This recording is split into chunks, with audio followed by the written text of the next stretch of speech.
Nobody in our government, at least, and I don't think the prior government that could envision flying airplanes into buildings.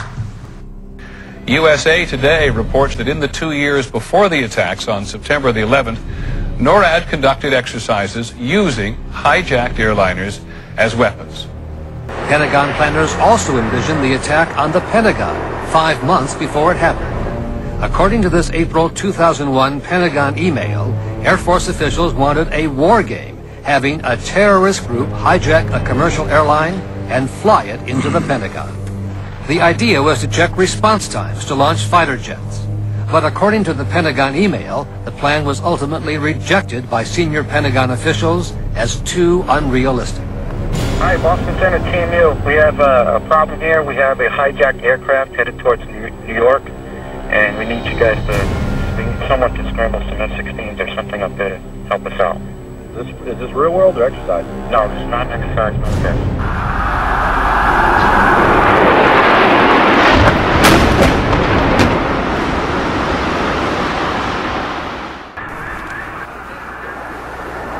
Holy shit! Holy shit!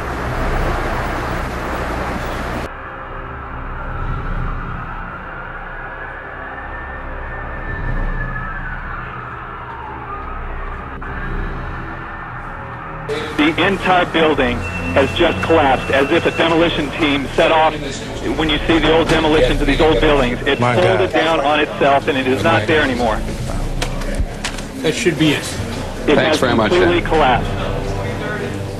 The whole side has collapsed? The whole building has collapsed. The whole building has collapsed? The building has collapsed. That's the southern tower you're talking about? Exactly. The second building that we witnessed the airplane enter had been, the top half had been, as if a demolition team set off. When you see the old demolitions of these old buildings, it folded down on itself, and it is not there anymore. 19 men armed with box cutters, directed by a man on dialysis in a cave fortress halfway around the world, using a satellite phone and a laptop, directed the most sophisticated penetration of the most heavily defended airspace in the world, overpowering the passengers and the military combat trained pilots on 4 commercial aircraft before flying those planes wildly off course for over an hour without being molested by a single fighter interceptor.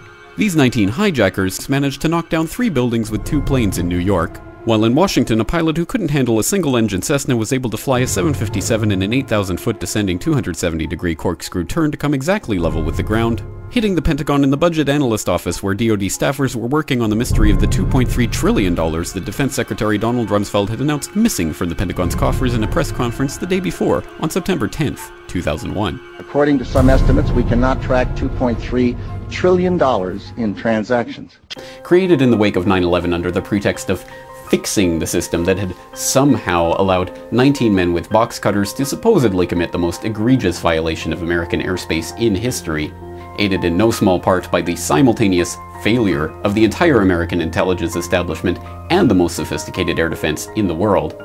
The TSA was originally placed under the Department of Transportation and tasked with securing the nation's transportation system from future attacks.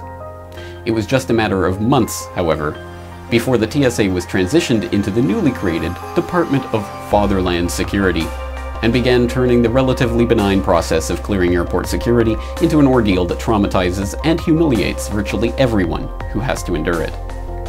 Taking advantage of the general public's ignorance of their rights in the legally ambiguous airport screening areas, and the 21st century American citizenry's newfound penchant for prostrating themselves before anyone with a badge and a uniform, the TSA quickly began positioning itself as the most totalitarian agency in the entire complex of the American security establishment.